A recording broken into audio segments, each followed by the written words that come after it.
Are you tired of feeling stuck, watching life pass you by from the sidelines? Do you find yourself battling with self-sabotage, unfulfilled goals, and a nagging sense that there must be something more? Today, you'll meet Byron Morrison, a man who went from being his own worst enemy to becoming a best-selling author, speaker, and mentor. He'll share the pivotal moment that sparked his awakening, the mental roadblocks he conquered, and the powerful mindset shifts that allowed him to break free and take control of his life. So you can too. Even me? Even you, dummy. But first, this is the Fit Mess, where together we learn to develop habits that help us live beyond our mental health struggles to create happier, healthier lives. He's Zach. He lives in the future with his anxiety. He's Jeremy, and he lives in the past with his depression. And we get together once a week in the present to share the obstacles we face and how we overcome them. Zach, the advice today is unlike most advice we get on this show. Byron Morrison is going to tell you why maybe you should just give up. Okay, cool. Thanks. Man, that was easy. I've just been looking for one person to say it's okay to do it and just stop doing all the things I'm doing. All my problems solved. Although I suspect that when he says to stop doing things, not exactly talking about all the things that we do to make our lives better. Correct. We will get into all of the 7 ways to get out of your own way and take control of your life when we get to the interview here with Byron in just a moment. But he hits on something that I think is important, and that is the constant drumming of the message of just keep working harder, just keep doing it a little bit more, just keep grinding, and all of your dreams will come true. Which is so funny because before recording this today, a whole bunch of memes popped up on Instagram and Facebook that basically was like a character going, I'm going to keep working harder and get rich. And then the boss was right next to him going, if he keeps working harder, I'm going to get rich. That's right. But it is an interesting concept. I do remember years ago, we talked about it on the show, but I had a therapist and I was sitting there complaining about all the things that I was like, I know I need to do this, but I don't want to. And I know I need to do that, but I don't want to. And she listened to me complain for 4 or 5 sessions. And I loved her because she would call my bullshit all the time. Mm-hmm. And she was like, look, I think you're too comfortable. I think you have it too good. And I think you're actually just happy enough to not make any changes. And that's why you're not doing anything. And that slapped me in the face. It really did. And that actually kickstarted me that day to go, oh, I don't have to wait until I'm so uncomfortable that I have to change. I can make little changes now. I can make changes now. I can do things now that change who I am. I don't have to wait for it to be painful. Seems like my MO. I usually wait for it to be painful. It is funny how the complaining tends to come in the middle. You get a new job. It's all exciting. It's new stuff. You're learning. You're going to mess something up. You're the new guy. And then you're there for a while. And you've got it down, you're not getting the promotion or the raise isn't quite what you expected, all that stuff. That's when you start complaining, right? God, this sucks. How come this is so? You were so excited to have that job, a year ago or whatever. But when you get into that comfort zone where you're not pushing yourself, you're not being challenged, that's when the complaining starts. And I'm starting to think that maybe that's the key, is that when it's time to complain, maybe it's time to give up and move on to something else. I would say, yes, that is totally true. But the number of things I've complained about today alone, I'd have to just give up on everything. You do have to be a bit selective, I suppose. Yeah, I think so. Because no, it'd be all over. But to bring it back to all seriousness, I do believe that even things where we're comfortable with, we know how to do, growth only happens when you're frustrated, when you're actually doing something you've never done before. When we're riding that wave of we know what we're doing well enough that we can complain about all the things that are wrong with it and not actually change the things that are wrong with it. Mm-hmm. That is truly your moment to really kind of look inside and go, is this helping me? Is this actually making me grow? Am I doing the things I want to do in my entire life because of this thing? And, the book says, maybe you should give it up. I have given up quite a few things. Even at work, it's happened a few times where opportunity would show up for me to be able to do something different, but that requires that I have to give up something that I do on the everyday basis, right? Mm-hmm. In order for me to grow in my professional career, I need to delegate or give something up on the other side of it. I can't do it all. Yeah. I have a similar situation at home where, we've been dragging our kids to these events that they don't want to go to. Like, we don't want to take them. They don't want to go. And yet week after week, we fight about, get in the car. We got to go. Come on. We got to get to the thing that none of us wants to go to. We finally just said, if you want to quit, just quit. Like, it's easier on all of us. Like, there's no rule that just because you started something means you have to finish it, especially as a kid. Like, the whole point of being a kid and being young is trying stuff, deciding it sucks, and trying something else. Yep. I do that with books all the time. Yeah. Like, I start a book and I get, 25% of the way through. If I'm not hooked, and usually I am, but like, if I'm not hooked with it, I will put it down. I won't finish it. And I can hear my dad's voice, like, start what you finish, no matter what. And sometimes it's just going to cause you pain and suffering and grief, and it's not worth it. Go on to the next thing. You're not going to get anything out of something that you're just slogging through. It's funny you mentioned the childhood thing, because that's part of what had me dragging my kid to this thing she didn't want to do anymore, was this idea that, like, well, when I was a kid, I quit football. I quit high school. Like, I quit everything because things got too hard. So I was totally putting on her, oh no, you're not going to be a quitter like I was. Like, I figured it out, much too late in life. I'm not going to let you be a quitter. And then finally I was like, wait, she's a kid. Lighten up, dude. It's this is not a make or break situation. She'll find something else. Move on. I know. What an asshole. Yeah. We project so much shit on our kids, or at least I do. Maybe I'm the only asshole here. I don't know. Oh no. It's there. You and I can probably keep going with all the things that we were like uncomfortable with and we wanted to quit and we didn't quit, or we quit the things that we should have kept going on. The two of us have done it. Our guest has done it. He can talk about it much more eloquently than we can. So let's cut over to our guest, Byron Morrison. He's the author of Maybe You Should Give Up: 7 Ways to Get Out of Your Own Way and Take Control of Your Life. Our conversation started with the struggles he faced before he got out of his own way. If I take you back about 10 years, like, truth be told, I was not in a good place. I was overweight. I was stuck in a job that was killing me. I was burnt out. And every single day was just this battle to get through. And after my dad's cancer, I had this big wake-up call that something had to change. And I wish I could sit here and tell you that overnight everything magically got better. But for the next couple of years, I was in this constant cycle where I felt like I was taking 1 step forwards and 2 steps back. I'd lose some weight, I'd make some progress in my career, and then I'd just fall backwards. And it was just so frustrating because I knew what I needed to do to create the life that I wanted. I just wasn't doing it. It was only when I really started diving into the psychology and mindset behind it all that I figured out that actually I was getting in my own way. I was my own worst enemy, sabotaging everything from my health to my relationships and my professional success. And it was only once I got that realization that I could finally start turning it around.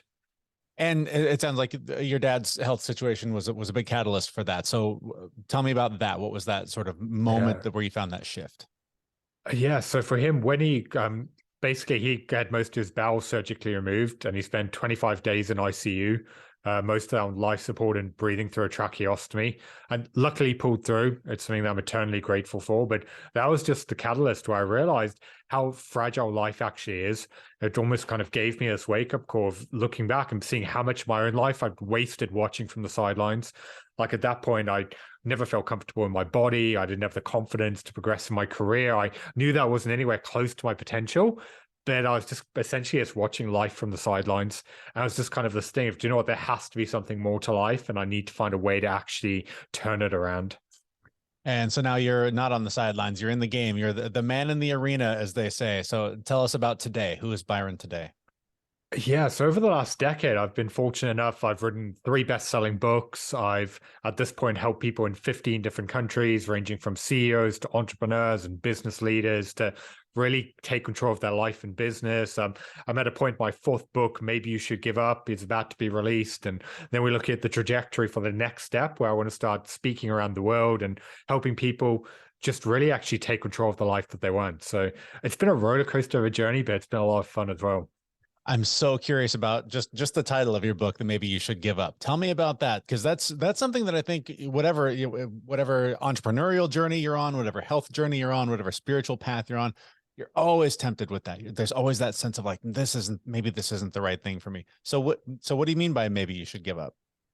Yeah, that was the entire point of the title, because you hear it and it's so counterproductive. You're like, but everything tells me not to quit, to keep pushing. And I find that for so many people, that's the exact reason why they're stuck. And the book, Maybe You Should Give Up, is not about giving up on your goals and dreams. Instead, over working with people in 15 different countries, what I discovered was there are 7 mental roadblocks that every single one of us struggles with that holds us back and stops us from living the life that we want. So ultimately, the book is about helping you break through and let go of them so that you can finally move forward. So it's maybe you should give up on being controlled by fear, comparing yourself to others, being too hard on yourself, worrying about problems that haven't happened yet, all of these things that are weighing you down and keeping you stuck. So it's about giving you the mindset shift needed to set yourself free and let go of them so that you can actually move forward. So 7 limiting beliefs. I think you just highlighted several of them there, but let's break down some of those. What are the most common ones that the people you work with bring to you that you're just like, this is another case of it's just this simple. You just have to. Yep. So the first one is being reactive to the world around you. So most people live their life in a state of reaction where things happen to it, they react to it, and then they kind of go throughout their day. The problem with that, though, is there's a huge difference between a reaction and a response. A reaction is driven by emotion and impulsive, whereas a response is calculated and controlled. And that's why if you actually want to make progress with your life, you have to break that cycle. You need to get to a point where instead of being governed by emotions, when something happens, you can slow down, process what's going on, understand why you feel the way that you do, and then choose how you respond to it. It's all about shifting your focus from the past and things you can't change to the present and how you deal with it. Because the problem's going to be there either way, but the way that you react and respond is going to be completely different. And that's going to determine whether you're spending your life stressed and overwhelmed or feeling grounded and in control. So that's the first big roadblock that we have to break through. Otherwise, nothing else is actually going to matter. It's so interesting because I feel like the more time I spend in this space, the more I see sort of 2 conflicting viewpoints on this. And one is the more stoic, I think where some of that is going is being logical, not letting emotion rule, not responding emotionally to everything and taking a little more time to think it through. But then there are the other people that say that your emotion is your instinct and you got to follow that and lead with that. Is it a balance? Does one lead more in the way you teach? I lean far more to the stoic side of it, just because your emotions are there for a reason. You need to understand them, but you also need to not allow yourself to be governed by it. Like there's an example I give in the book of there was a few months ago, I was sat on a train and across from me was a group of kids and they were screaming and they're shouting. And I remember just being sat there on the edge of my seat, getting so annoyed. I was like, why will they not shut up? This is so frustrating. And then I caught myself. I was like, do you know what? I'm being completely reactive to them. Like they weren't annoying me. I was choosing to be annoyed by what they were doing. And it was only when I caught myself in that I could shift my focus to what was going on. Because the reality is there were so many solutions to my problem. I could have looked out the window. I could have turned up my music. I could have focused on my work. I could have done what I did eventually and I moved seats. But because I was so focused on the problem, I was blinded to any solution because I allowed my emotions to take over. And that's why the work I do, it's not about making you numb to your emotions. You're human, but it's about becoming in tune with them and recognizing why you feel the way that you do and then change the response. Because like I said before, the problem was there either way. I could either be reactive and allow it to control me, or I could focus on finding a solution and move forward. It's so fun. So I literally just had this conversation with a friend over the weekend about something similar, but one of it is sort of a Stoic teaching, the Marcus Aurelius idea of, never be caught complaining even to yourself. And I've been trying to follow that myself more lately because I just find complaining to be completely counterproductive. It's a waste of energy that could be spent on finding that solution. But the debate on the other side of this, the conversation I was having with a friend was, well, it's not complaining, it's venting. You've got things you've got to get off your chest. You sort of process that stuff to be able to come up with the solution. Do you think there's a balance there? Is there value in complaining just to get that off your chest? It depends on the situation. Like if you're someone in a victim mindset and you're just spending your whole day complaining about things, obviously that's not going to be productive.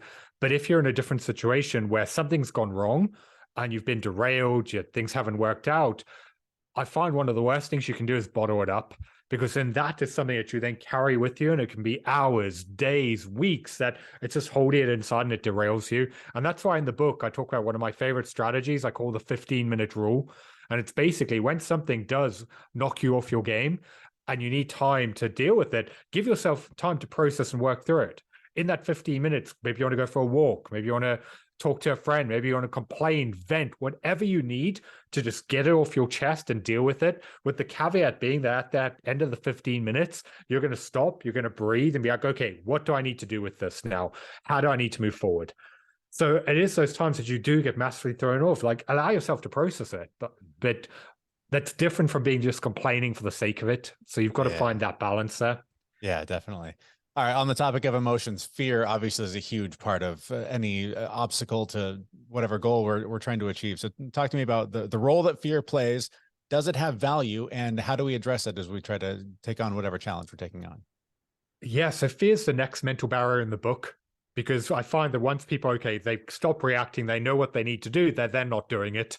So we need to understand, okay, where is this fear coming from? Because whether it's failure, judgment, rejection, not being good enough, all of that fear is your subconscious programming wanting to keep you where you are.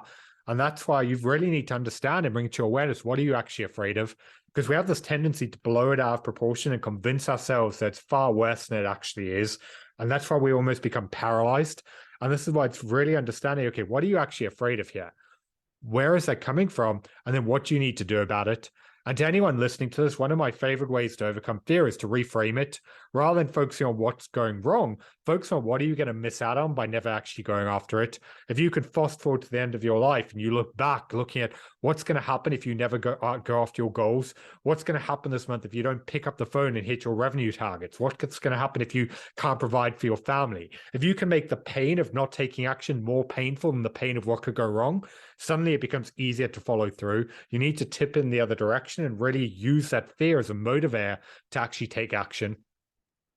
And how do you suggest people take on these challenges? I mean, we're big advocates for, just the tiny microscopic changes every day that build up over time, and eventually they become habit. They become part of who you are versus, I'm going to carve out 10 hours on Saturday. I'm going to knock this thing out. It's very similar to my approach, because I find a lot of people, the reason why they get stuck in their own head is they focus on step 5 when they should be focusing on step number 1. They build it up as this huge endeavor, like I need to do all of this, and then they do nothing. And that's why I'm such a big pusher of break it down into micro actions. Like, what do you need to do today to move forward? What is the action you can take to start building some momentum? You start doing that, and that's how your confidence goes up and everything becomes easier. Whereas we have this tendency to just worry, I need to do all of this, and it's just overwhelming to the point to just keep putting it off. And then how do you prioritize that? How do you know what's important? It goes back to figuring out, what are your actual goals? Like, I always push anyone I work with to figure out, where do you want to be in 90 days from now? Because a year is too long, like too much can change, whereas 90 days can feel tangible. And then you can ask yourself, okay, if that's where I want to be at 90 days, what do I need to do this week in order to move forward? And you can use that as a filtering lens, because then when you have new tasks or opportunities, you can audit it and ask yourself, is getting this done going to get me close to my goals? If the answer is no, then you know that you need to delegate it or hand it off or simply say no. And then you can prioritize your tasks and focus based on what's actually going to get you in alignment with where you want to be, using that to really hone it in. So with all of this, I mean, you've worked with tons of people. Tell me about, is there a standout client, somebody who you've worked with who came in just, at the floor of whatever their experience was, and they got to exactly what they were aiming for? Can you walk me through something like that happened with a client? It's difficult to pull out one example, just because over the last decade, I've worked with people in 15 different countries. But just talking about recent ones, like I had a guy who sent me a testimonial a few days ago who he came to me at a point where in his business, he had become the bottleneck. He knew what he needed to do, but he was overthinking it. He was second guessing himself. He was avoiding the actions he needed to take because he was just being reactive and stuck in firefighting. So for him, it was really figuring out, okay, who's the next level version of him? Who's the leader he wants to become for his business? And then from there, reverse engineering it, figuring out, okay, what are the routines he has to develop? What are the behaviors he needs to create? How does he then need to build out every other area of his life? He's gone and done that. They've now gone to record sales months. They've hit all of their targets. They're growing. They're about to go up into 8 figures revenue. And he's made this huge shift by changing the way that he was showing up. So there's so many examples I could dive in, but at the very core, the reason why all of the clients I work with, and going back to the foundation of the book, it's all about figuring out who you need to become, because every new level of success needs a new level of you.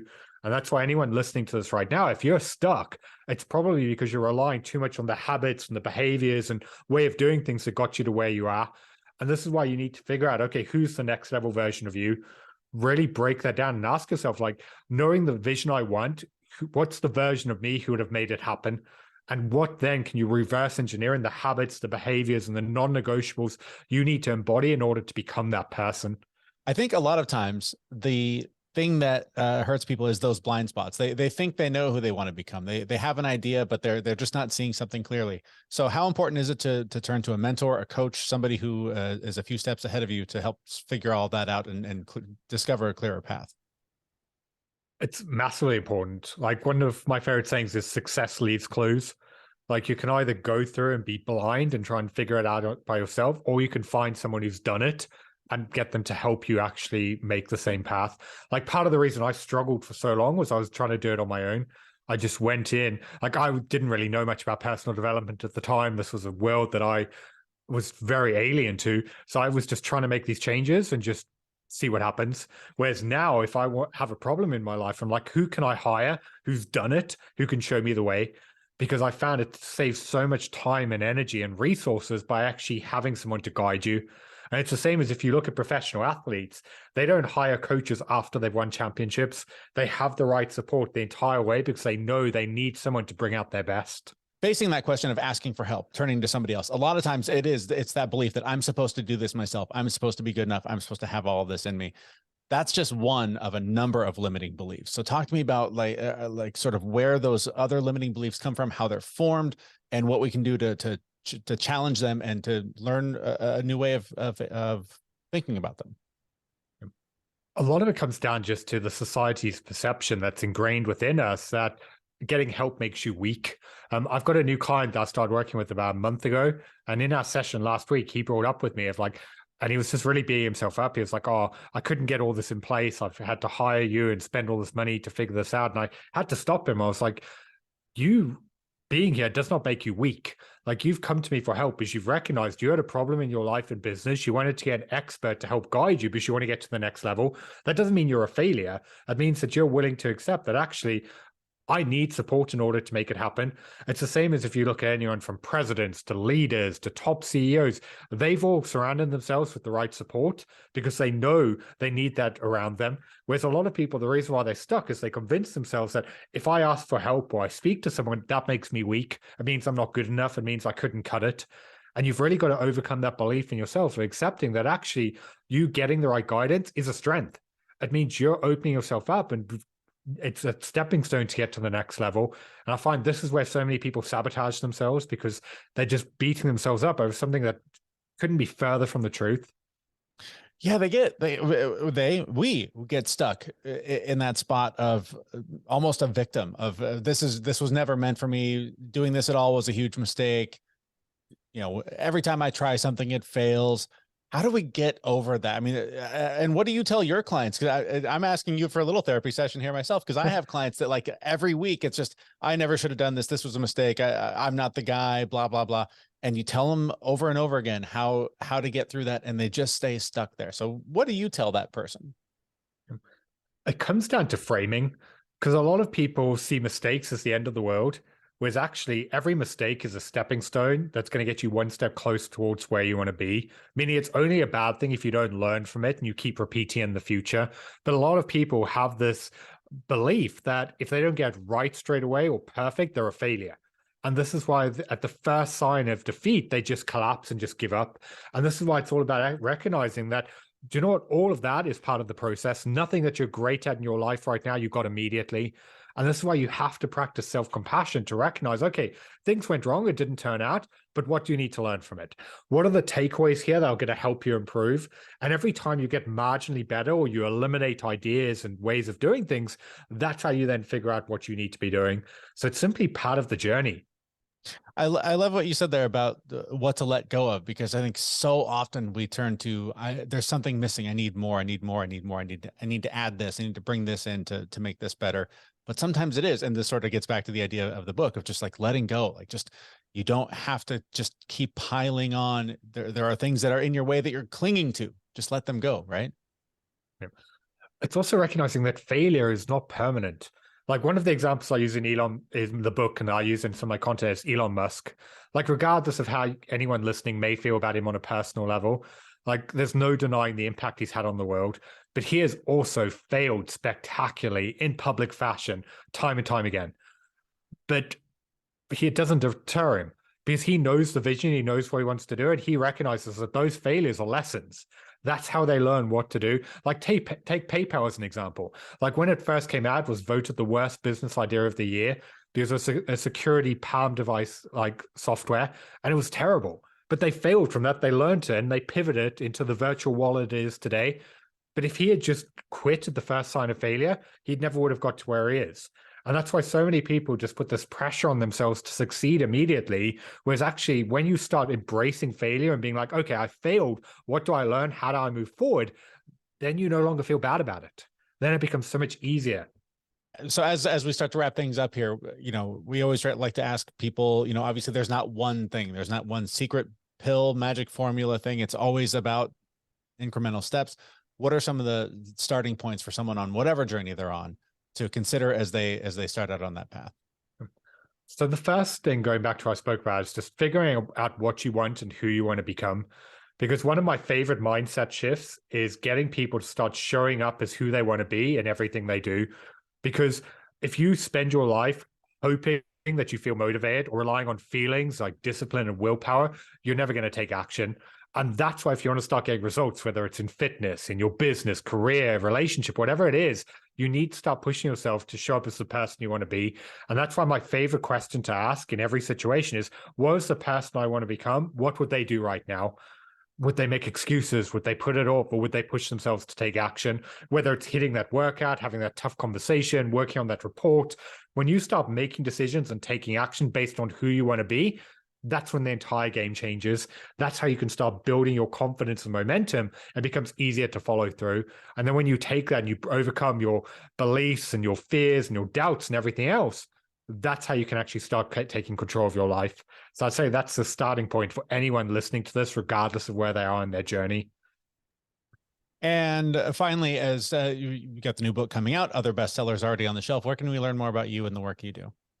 Yes, you can get my new book, Maybe You Should Give Up, 7 Ways to Get Out of Your Own Way and Take Control of Your Life, anywhere that you can order books. You can also find out more about me at byronmorrison.com. And I'm active on most social media platforms like LinkedIn, Instagram, TikTok, and Facebook. Just search for author Byron Morrison and I'll come up.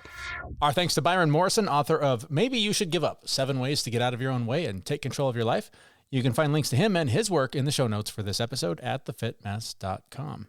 All right, we didn't get into all of the roadblocks, but we touched on a few that I think are important. One of them is, of course, that reaction to the world. I know this is something I still wrestle with. I know everybody does, that like immediate reaction, saying the thing you didn't mean to say, reacting the way you didn't intend to react.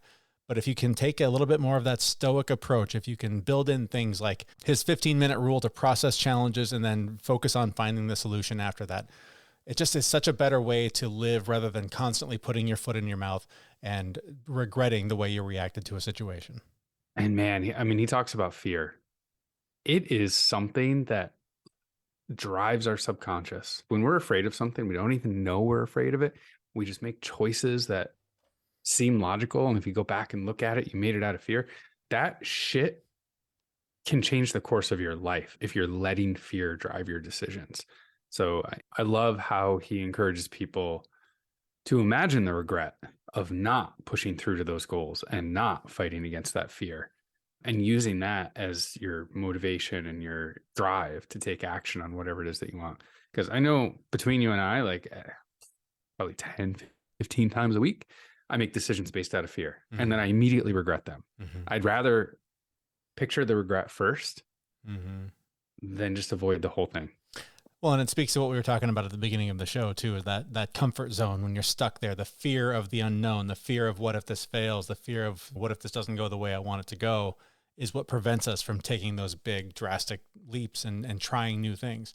So you have to look that fear in the face and plow right through it if you really want to achieve whatever goal you're chasing. And finally, Byron talks about how to get there, right? Like how to achieve those goals. And again, it's breaking that goal down into small challenges, into micro actions, those little things you can do day by day that feel like they're not moving the needle, But at the end of a week, of a month, of 6 months, you look back and you go, oh my God, look how far I came just by going one step at a time. You know, and it really is that simple. Again, if we're going to continue talking about memes, I saw a It's the meme show with Zach. It is the meme show. I saw a picture of it. It was Winnie the Pooh holding his big belly up in the mirror, and the caption on it was, checking to see if the salad I ate 2 weeks ago had any results. That's right. Afraid it doesn't work that way, unfortunately. It was cute though. It was Very super cute. Very cute. Made me want to watch Blood and Honey.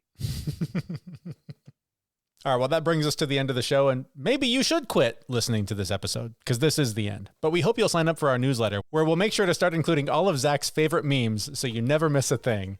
And if they could only see my shirt with 2 lightsabers plugged into USB ports, charging. You can get it at our website, thefitmess.com, and that's where we'll be back in just a few days with a brand new episode. Thanks for listening. See you, everyone.